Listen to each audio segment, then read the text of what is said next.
আমি আপনার থেকে ভালো কেক বানাতে পারি, আমি আপনার থেকে অনেক হাইজেনিক কেক বানাতে পারি, আমি আপনার থেকে ভালো পুডিং বানাতে পারি, আমি আপনার থেকে ভালো এটা করতে পারি, ওইটা করতে পারি, আমার বিজনেসকে অনেক ভালো করতে পারি, আমি অনেক সাকসেসফুল হতে পারি। এগুলো এসে আপনারা যারা বলেন তাদের উদ্দেশ্যে 2-3টা কথা বলি, শুনেন। আপনি অবশ্যই আমার থেকে অনেক ভালো কেক বানাতে পারবেন এবং জীবনে অনেক কিছু করতে পারবেন, আমার থেকে ভালো হতে পারবেন। কারণ হচ্ছে আল্লাহ তাআলা নিজেই বলেছে যে আল্লাহ তাআলা প্রতিটা মানুষকে আলাদা আলাদা গুণাবলী দিয়ে তৈরি করেছে, আলাদাভাবে তৈরি করেছে।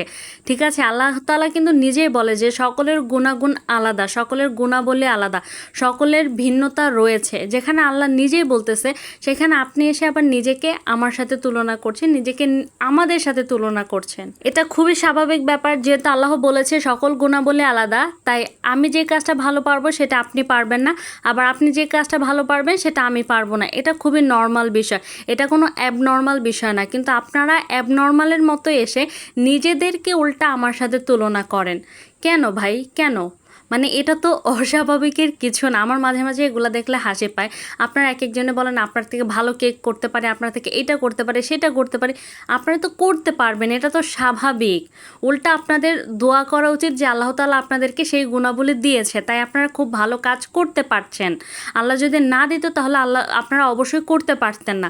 কিন্তু আপনারা করেন কি, অ্যাবনর্মাল মানুষদের মতো এসে নিজেদেরকে তুলনা করেন, নিজেদেরকে নিজেরা জাজ করা শুরু করেন যে আপনার থেকে ভালো এটা পারে, আপনার থেকে এইটা পারে, ওইটা পারে।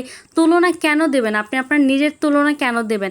আপনি কখনো আমাকে দেখেছেন বা আমাদের পেজকে দেখেছেন কোনো জায়গায় যেয়ে বলতে যে আমরা আপনার থেকে ভালো কেক বানাই, আপনাদের থেকে এটা পারি, ওইটা পারি? না, বলি না।